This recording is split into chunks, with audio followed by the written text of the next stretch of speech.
everyone, this is Kijimo Vlogs, a Filipino actor based here in Saudi Arabia, and welcome back to my channel. Agad-agad, gawa natin ng reaction video, ang Barda compilation, because why not? So sana tapusin na natin tong daldal natin kasi for sure next year kung makikita na naman natin ang Barda on screen, whether it's project or endorsement, ayoko madulas. Whether it's project or endorsement, sana naman wag na kayong bumaba yung mga hindi naman loyal dyan. Okay lang din naman bumaba pero sana wag na lang i-curse si Ginoo. Wag na lang magsalita ng hindi maganda. Kasi okay lang talaga bumaba. Hindi naman kayo pinipilit na magstay kayo. Pero sana man lang, wag kayo mag-hate, mag-spread ng hate. Diba? Diyos ko dahil 2026 na. Ano naman to? Goodbye 2022.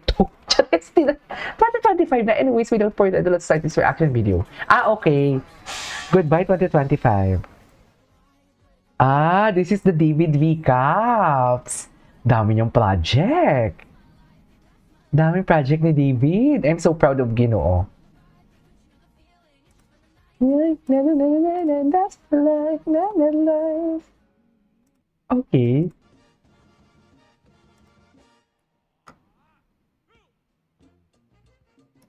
Ay,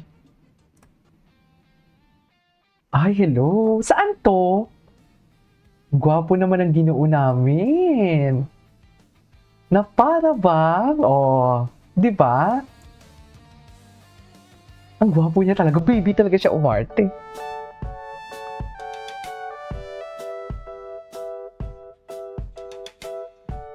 Nahilig talaga siya sa baby. Well, pamangkin niya yan. Ako nga pamangkin ko, i-spoil ko talaga eh. Totoo lang.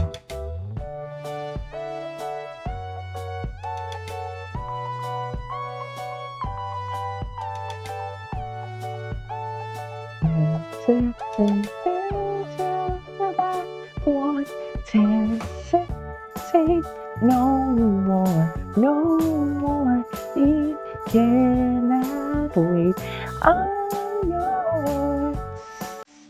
Diba? Okay. Moments of 2025. Tingnan natin to. Taray. Daming. That's a life. Mga katirada ang tapang ng ating idol Andrew Dizon. Mga katirada. I love it. Mga katirada. Ano to? Tingnan natin to. Kuya Korea. Ito pambansang bibigin. Yes. Mami Wowie. Na Mami Wowie. Going back to Honolulu. Just. Yes. May entry din siya. You attended. Ang daming blessing ni David ngayon, no? Ang dami ngayon 2025 talaga. One of his best year. Feeling ko lang naman. One of his best year talaga to. Kasi naman, di ba?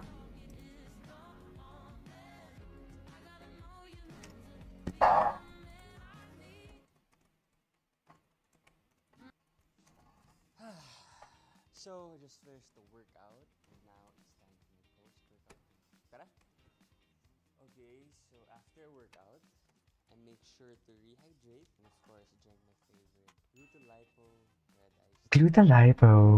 Tsaka ang dami ng endorsement, di ba? Refreshing, sarap, maraming benefits, then I feel like you should try Glutalipo.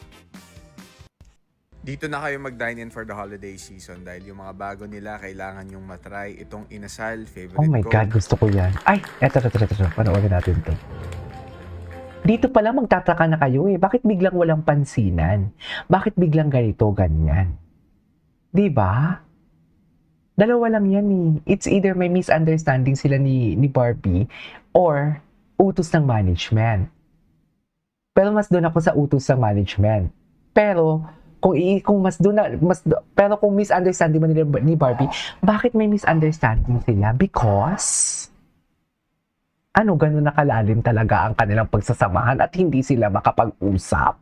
Charis, in front of camera. Totoo ba? Charis, mas kinikilig ako doon. Totoo lang. Anyways.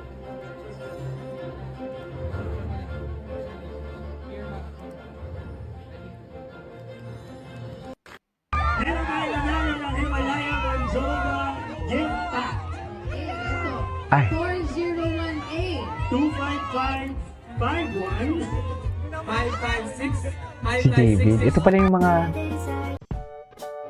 Ginoong Ibarra. Ay, sana all. Sana all may taga-masahe.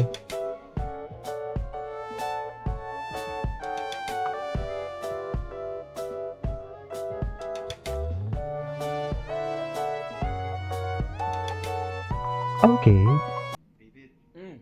Mm. Hanap ko. Yung sweet, Sweet. refreshing, something different. And Gusto ko makita yung mga videos ng mga kung ano man talaga ang mga etchos garbanzos sila kay David actually. Ito yung hanap ko. The classic Filipino dessert. Sweet, smooth, comforting. Gusto ko lang i-add, marami nagsasabi ng mga dilulu daw tayo and everything. I mean, paano tayo naging dilulu kung may reference tayo na kinikilig tayo sa video na napapanood natin? Hindi ko talaga gets. Paano tayo naging dilulu? Kasi alam ko talaga pag dilulu, yung tipong wala kang nakikita ng mga sweetness and everything, pero sa utak mo, gumagawa ka ng sweetness nila. Or maybe because hindi nila alam ang ibig sabihin ng dilulo, kaya siguro nagsasalita silang dilulo. Umaasa? Kailan kami umaasa, mga mami? Marami sa Facebook kasi, sa post si John Binote, may mga nagko-comment din, umaasa pa rin, masaya. Masaya kaya ang New Year nila ng mga dilulo to. Ay, masaya ang New Year namin, dear. Marami kaming handa. Charit! Kayo, puro galit ang nasa ano nyo? Puro galit ang nasa utak ninyo? Wala ba kayong maisip na lulutuin ngayong New Year? Charis! At puro galit na lang ang iniisip ninyo? Diba? Kawawa kayo. Kayo mas kawawa sa totoo lang. Kayo mga basher kayo. Kayo mas kawawa. Dilulo daw kayo. Paano tayo naging dilulo? Hindi nga siguro sila nila alam kung ibig sabihin dilulo. Dilulo means delusional. Diba? Ang dilulo is ginagamit yan sa K-pop world yan. Sa K-pop world yan talaga nagsimula ang dilulo. About sa mga fan service na mga ship. Diyan talaga nagsimula yan. Tapos, hindi nga siguro nila alam ko ibig sabihin ng dilulo. Narinig lang nila talaga ang dilulo tapos ginamit ang dilulo. Eh, paano kami naging dilulo? Eh, may mga reference kaming ginagawa ng reaction video. And at the same time, yun talaga yung nararamdaman namin. Paano yung naging dilulo yon? Diba? Ang mga dilulo, tipo, oh my God, uuwi na sila ng maaga. Kasi aasikasuhin pa nila yung anak nila. Yun yung dilulo. Yes! Yun talaga. Yung mga dilulo, ang ibig sabihin ng dilulo, yung mga naniniwalang may anak si Alden tsaka si Ming Mendoza. Yes! Yun yung dilulo. Diba? Wala naman silang nakitang may anak. Diba? Pero kiniklaim nila na may anak. Yun talaga.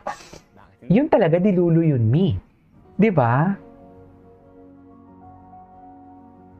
Ay, hello.